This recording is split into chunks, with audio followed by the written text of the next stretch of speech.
그래서 창의성 교육에서 영국 교육청에서 한 거, 카타리나의 시 같은 거, 내용이 이제 저 게시글에 있죠. 맨 처음에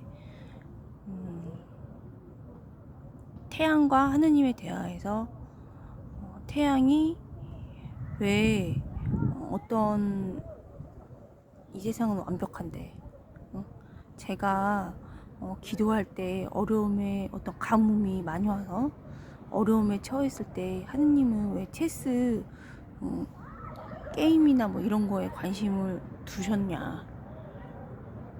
그러니까 그거는 뭐냐면은 어떤 고통의 상황에서 하느님이 침묵하시는 거, 실생활 얘기하는 거죠. 그런 거가 이제 초등학교 5학년 창의적인 어떤 시에서 나오는 거거든요.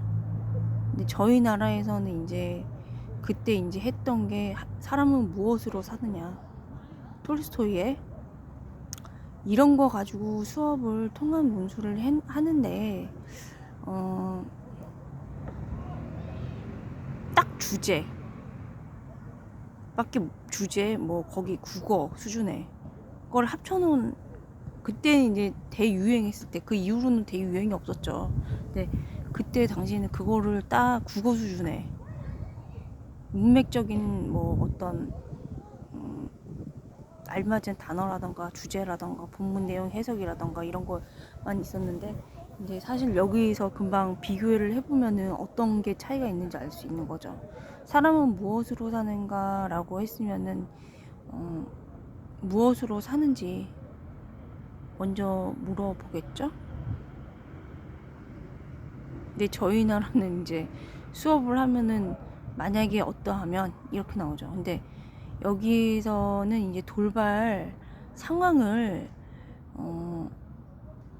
돌발적인 거, 그런 상황을 활용을 자주 하라고 그래요. 그거를 가르치는 사람이 수용적으로 받아들이고, 그거를 통해서 풍부한 상상력을 북돋아 줄 수 있는, 기를 수 있는 그런 기회라고 하거든요. 근데 이거를 한다면은 이제 그 사람은 무엇으로 사는가라고 했을 때 만약에 창의성을 만약에 북돋아 준다면 여러 가지 이제 애들이 학습에서 질문이라던가 이렇게 나오겠는데, 이제 사실은 질문이 아는 수준인 만큼 질문이 나온다 그러잖아요. 사실은 질문이 거의 안 나오고 선생님이 이제 잘 리드를 해야 돼, 가르친 사람이. 그래서 이제 하다 보면은 이 사랑으로 사는 거죠, 사람은. 주제는.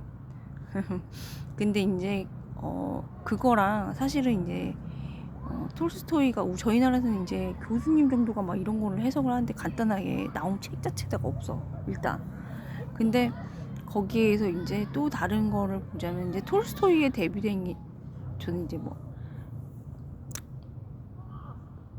안나 까레리나 뭐 이런 거 되게 많잖아요. 근데 그게 이제 제가 이제 그냥 듣기로는 이제 그때 뭐 톨스토이는 사실은 부잣집 아들인데 이제 그 러시아 때 다른 쪽으로 가고 반대쪽으로 가고, 그 도스토옙스키는 오히려 이제 사회주의자였었는데 또 반대쪽으로 성공회가 아니지, 그 거의 이제 동방정교회 그쪽이죠, 이제 그리스도교.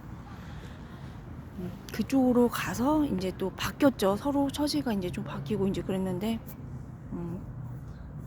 사람은 계속 변하죠. 처음에 동기가 좋았다고 하더라도 톨스토이처럼 어떻게 다른 쪽으로 가는 거죠. 교만해지면. 이제 그러고 그런 사랑에 대해서 얘기를 하면은 도스토옙스키의 죄와 벌에서 나오는 그 창녀의 그 사랑, 이런 거에 대해서 이제 연동적으로 해야 되는데, 이게 이제 초중 저는 해줬거든요. 자세하게는 안 했는데 딱 탈무드 정도를 해주면은 애들이 저번에도 잠깐 말씀을 드렸는데 관심이 없어요. 중2에 해줬거든요. 예를 들어가지고 이제 너네는 고상한 행동, 세상에서 제일 고상한 거를 뭐라고 생각하니? 이렇게 물어보면은 아무 대답이 없습니다. 수학 시간에. 탈무드에서 단번째 얘기하면은 죽은 사람을 위해서 무덤에서 기도해 주는 게 가장 이제 고상한 행위입니다. 보답을 바라지 않는 거기 때문에. 그래서 수업을 실제로 해보면은 어려워요. 학원에서 했거든요. 어렵습니다. 그리고 중요한 거는 이제 그런 기억과 정신을 이거는 이제 6세 8기에서 이제 할아버지들이 다 다른 일을 하셨기 때문에 이제 가르쳐 주신 건데, 그런 거를 저희 나라는 이제 화장품 같은 게 많이 발전이 됐었죠.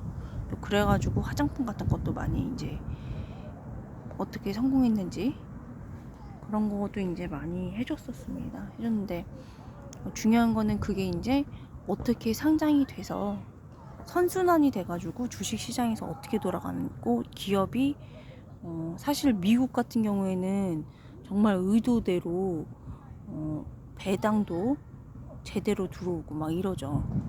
배당 수익이라던가 아니면은 기업의 발전의 감에 따라서 이게 주가가 올라가니까 소득이 많죠. 저희 나라는 실제로는 이제 그렇게 되지는 않죠. 기업이 이제 발전을 하는데 이게 지금 같은 경우에는 제가 이제 재작년에 또 많이 들어갔었는데 완전히 비트코인 족이 많이 들어왔나 완전히 막 도박장이에요. 보통 때 저는 이제 그 테스트로 주식 같은 거를 많이 했었거든요. 근데 테스트로 애들 교육하려고 했었는데 완전히 그냥 2006년부터 했거든요. 저는 그거를 애들 이제 교육하려고 이제 테스트로. 근데 이거는 완전 도박장이에요. 도박장. 2024년에 제가 그때 했었거든요. 근데 도박장으로 바뀌었더라고요. 비트코인 쪽이 다 들어왔는지. 사실은 그 STO라고 토큰이 있었죠. 토큰. 그런 발상 자체가 이제 비트코인이나 이런 자산을 주식에 접목시키는데 미국 회사에서는 안 좋아하죠. 미국 그 증권 그 거래소에서는 안 좋아하죠. 도박하는 사람들이니까. 근데 우리나라는 지금 어떻게 돌아가는지 모르겠다 진짜. 아유. 진짜 막 솔직히 얘기해가지고 노무현 때 바다 이야기처럼 도박장으로 막 바뀐 것 같더라고 보니까. 그래가지고 이제 그런 거를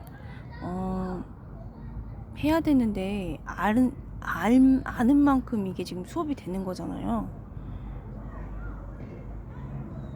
뭐 교수님이 와가지고 애들 뭐 초등학교 애들 할 수도 없고. 그러니까 이거를 두 트랙으로 저번 날에 말씀드린 것처럼 학원에서 하도 집에서 해도 이게 지식이 기본적으로 지식이 있어야 되잖아요. 그 상태에서 이제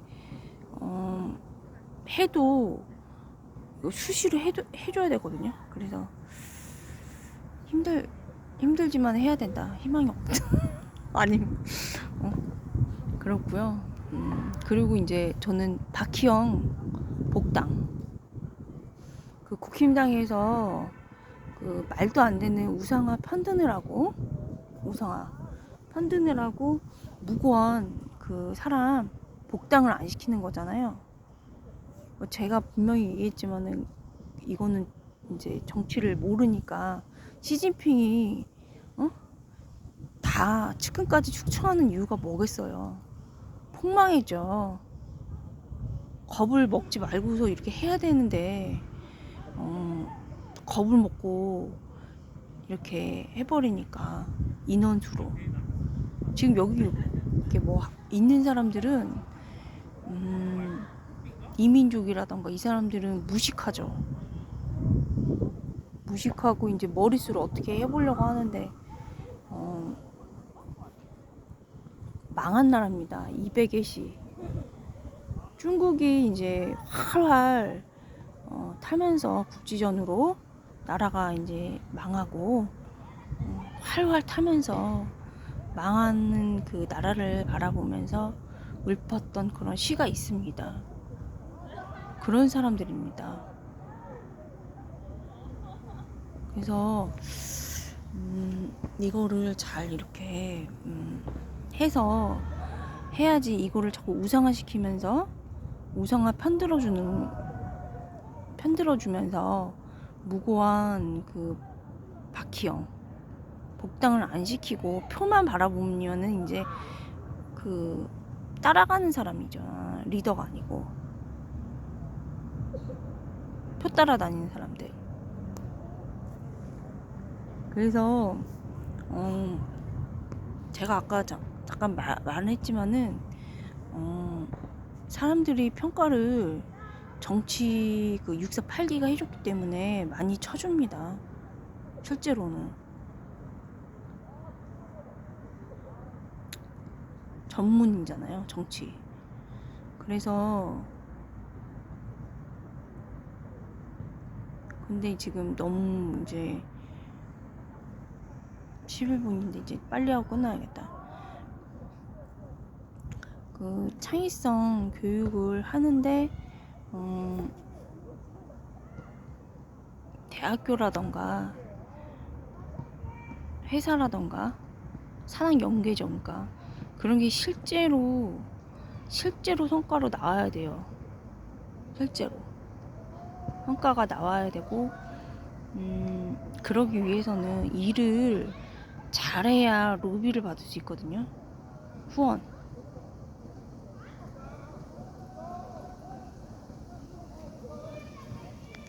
그래서 이제 그런 거를 말씀을 드리고, 그 다음에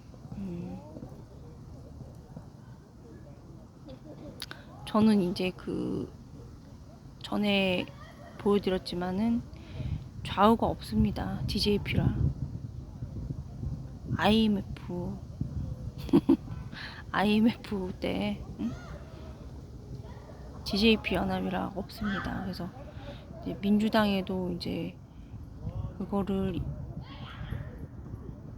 드렸고요. 아 진짜 짜증이 나가지고 진짜 들어가는데 또 네. 그래서 이제 그거를 한 줄로 요약을 말씀을 드리면 기업가 정신은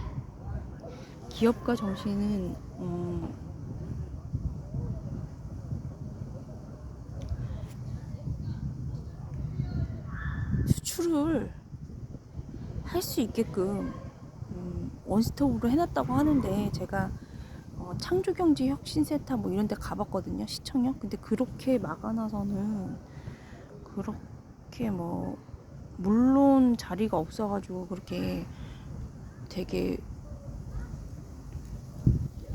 그 출입이 제한되는 거는 이해는 하는데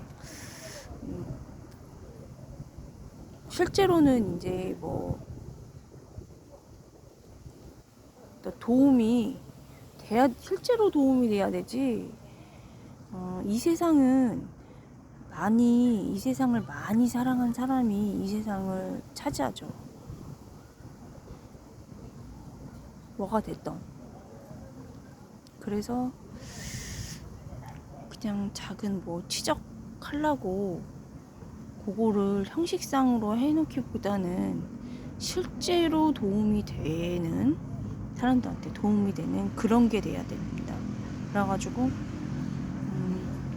뭐 저는 솔직히 얘기해서 좌가 여기 지금 쫓아다니는 사람들도 진짜 솔직히 얘기하고 막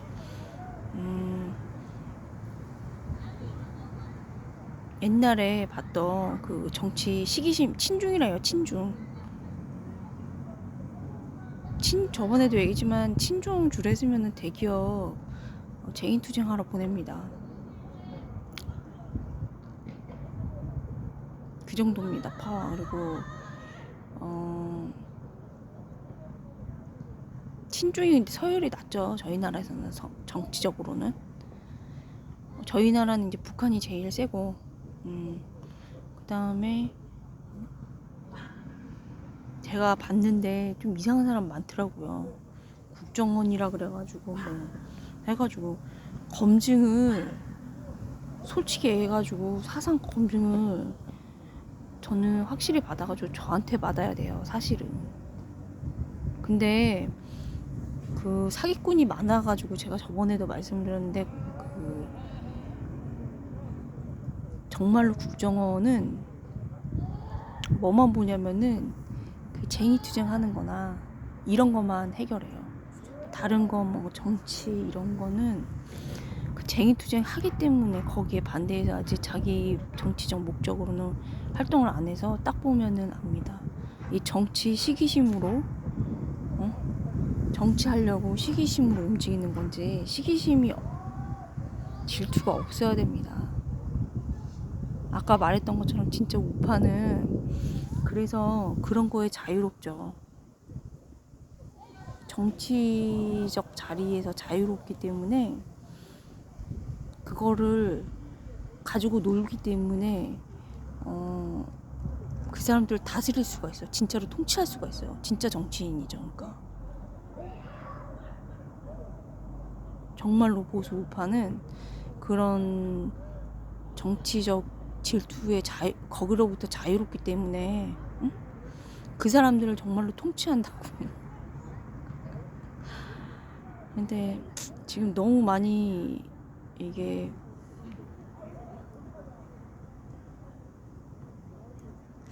많이 뒤졌지만은 그래도 희망을 갖고서 이게 왜냐면은 이제 그 누군가가 된다면은 이게 응?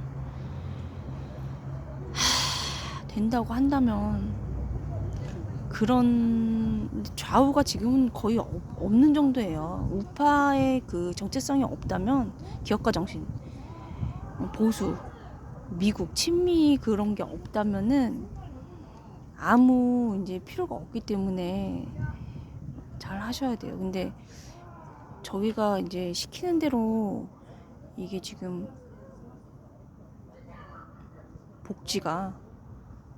복지만 이렇게 받아서 쓰는 정도로 그렇게 된다면은 악순환입니다. 악순환. 근데 이제 그 민주당에서도 정치하려고 한 사람들은 이제 자기가 대통령 꿈이나 뭐 이렇게 대선 주자 꿈꾸는 사람들은 치적이 반드시 있어야 되기 때문에 치적이 없으면은 여기 굉장히 뭐 초선하는 사람들 마찬가지 짜증나 배운지 걔가 지금 그거 뭐 직분을 못 해가지고 두 번째로 국회의원 여기 송판지 어딘지 내가 봤을 때는 거기서 안 해준 것 같은데 홍준표 대표님이 안 해준 것 같은데 본인 능력으로는 안 되는 거였는데 정말 그냥 된 거예요. 그때 스피커로. 그럼 본인 그 다음에는 본인 능력으로 했었어야 되지 국회의원을. 근데 그런 거를 갖다가 원한 삼아가지고 뭐 자기 맨 처음에 해준 사람을 그렇게 욕을 한다던가 그런 거는 되게 다루기 쉬워요. 그러니까 통치자 스타일, 그러니까 짜증나 죽겠다니까. 박형 복당을 왜 안 시키는 거야?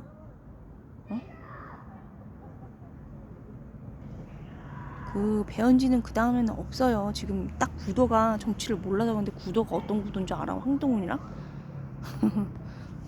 여기 분열 표 갈라먹는데 조금 이용하다가 팽되는 거야. 조국처럼 민주당의 조국처럼 국힘당에서도 팽된다고 유승민처럼. 본인이 정치적 업적이 없으면 치적이 없으면 그래요. 잘난 사람이 많았답니다. 근데 다 그렇게 팽됐답니다. 혼자 그렇게 잘난 척하다가. 정치 치적이 있냐 없느냐가 남이 평가를 얼마만큼 해주냐 안 해주냐가 그렇게 중요한 거예요. 표가 되냐 안 되냐가. 오늘은 이제 이상입니다. 오늘도 박희영이 응? 우상화 편들어 주느라고 무고한 박희영.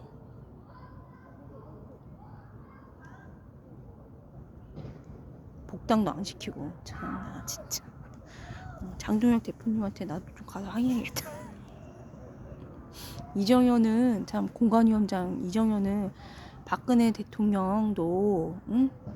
잘못 뭐 아무것도 아닌 거 가지고 뭐 민심을 잠재우려면 뭐 하야 한다는 뭐 이렇게 그 망한 조언한 사람이잖아요. 지금 응? 공천도 공천으로 성공한 사람 좀 쓰면 안 되나? 응? 명예 회복이라는 거는 일을 잘해야 명예 회복이 되죠. 응? 사람들이 관심이 없어요. 경제가 망해서. 시진핑이 측근까지 왜 숙청하나. 칼도 없고 무기도 없어도 그냥 그렇게 망한 거예요. 사실은 보통 이제 본인들이 이제 딴 나라에서 망하듯이 어떤 허물구성 독일처럼 그렇게 망한 게 아니고 이상입니다. 망한 게 아니고 회개 회개한 게 아니고 망했어요. 그냥 이상입니다.